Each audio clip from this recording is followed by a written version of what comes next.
do, Steve," she concurred emphatically. "I'm not going to get more than a meter away from you from now on. What do you suppose those horrible things are?" "Which?" "Both. Those flowers aren't like anything Tellus ever saw, so we have no basis of comparison. They may be a development of a fly-catching plant, or they may be a link between the animal and vegetable kingdom. However, we don't intend to study 'em, so let's forget 'em. Those animals were undoubtedly intelligent beings. They probably are a race of savages of this satellite." "Then the really civilized races are probably—" "Not necessarily. There may well be different types, each struggling toward civilization. They certainly are on Venus, and they once were on Mars." "Why haven't we seen anything like that before, in all these months?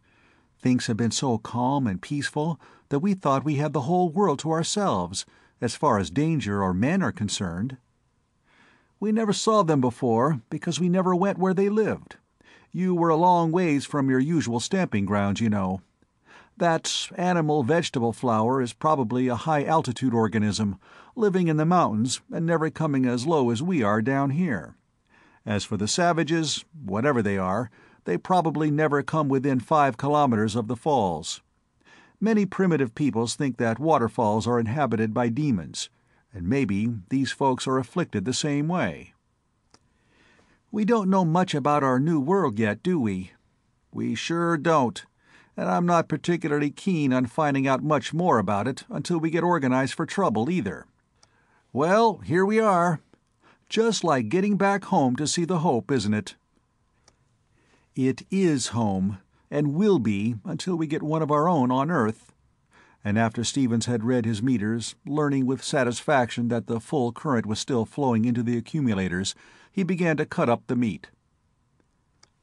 "Now that you've got the power plant running at last, what next?" asked Nadia, piling the cuts in the freezer. "Brandon's ultra-radio comes next. But it's got more angles to it than a cubist's picture of a set of prisms. So many that I don't know where to begin. There, that job's done. Let's sit down and I'll talk at you a while.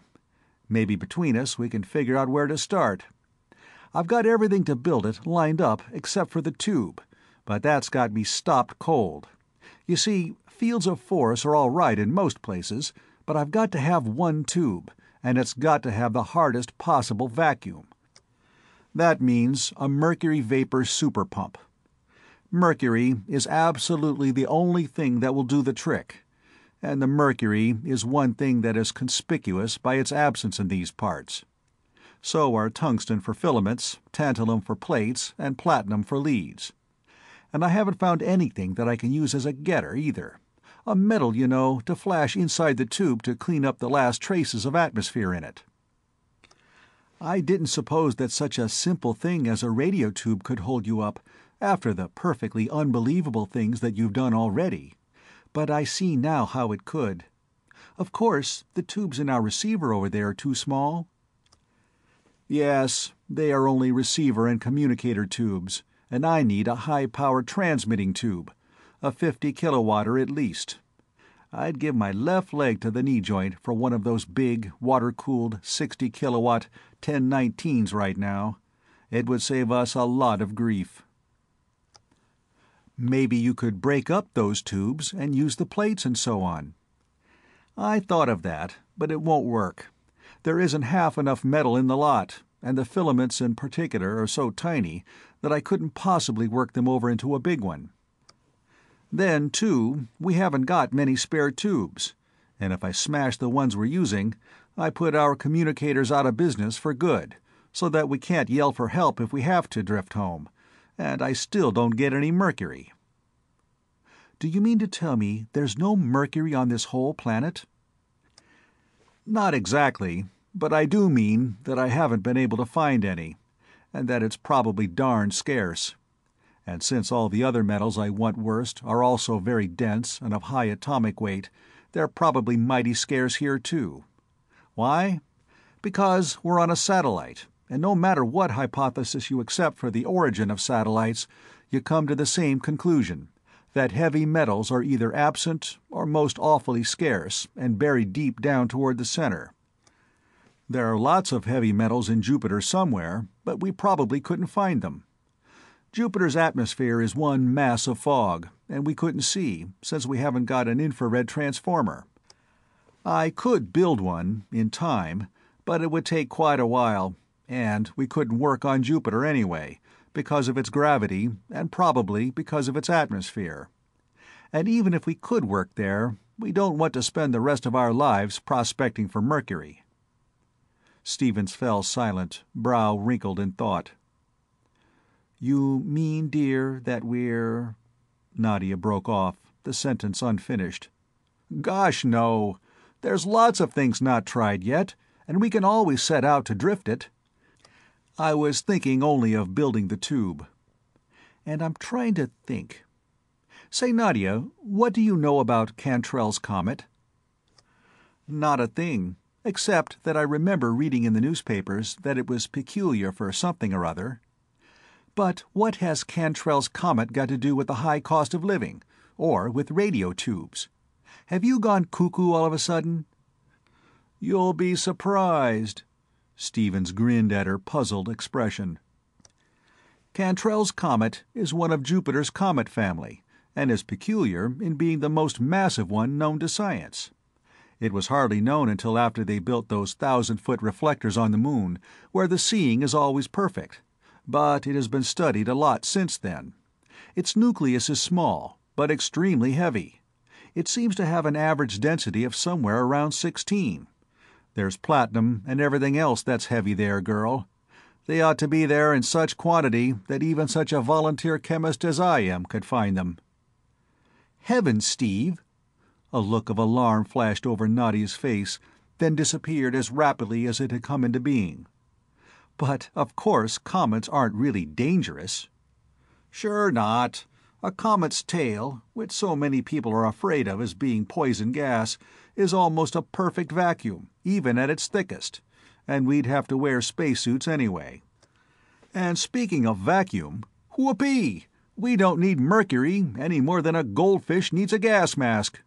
When we get Mr. Tube done, we'll take him out into space, leaving his mouth open, and very shortly he'll be as empty as a flapper's skull. Then we'll seal him up, flash him out, come back here, and start spilling our troubles into Brand and Shell like ear." "Wonderful, Steve. You do get an idea occasionally, don't you? But how do we get out there? Where is this Cantrell's comet?"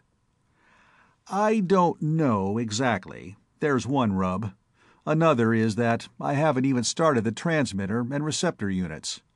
But we've got some field generators here on board that I can use, so it won't be so bad. And our comet is in this part of the solar system, somewhere fairly close. Wish we had an ephemeris, a couple of IP solar charts, and a real telescope." "You can't do much without an ephemeris, I should think.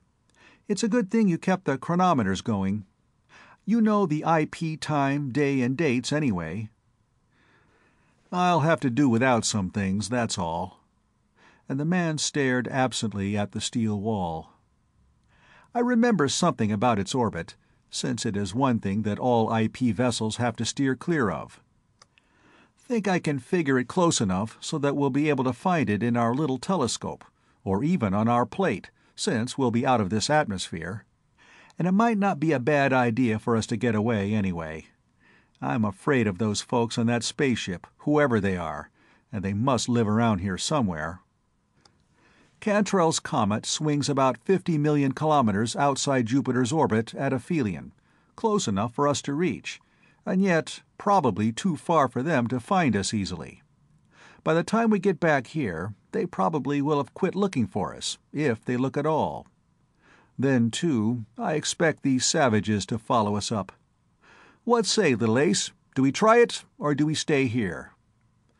"You know best, Steve. As I said before, I'm with you from now on, in whatever you think best to do. I know that you think it best to go out there.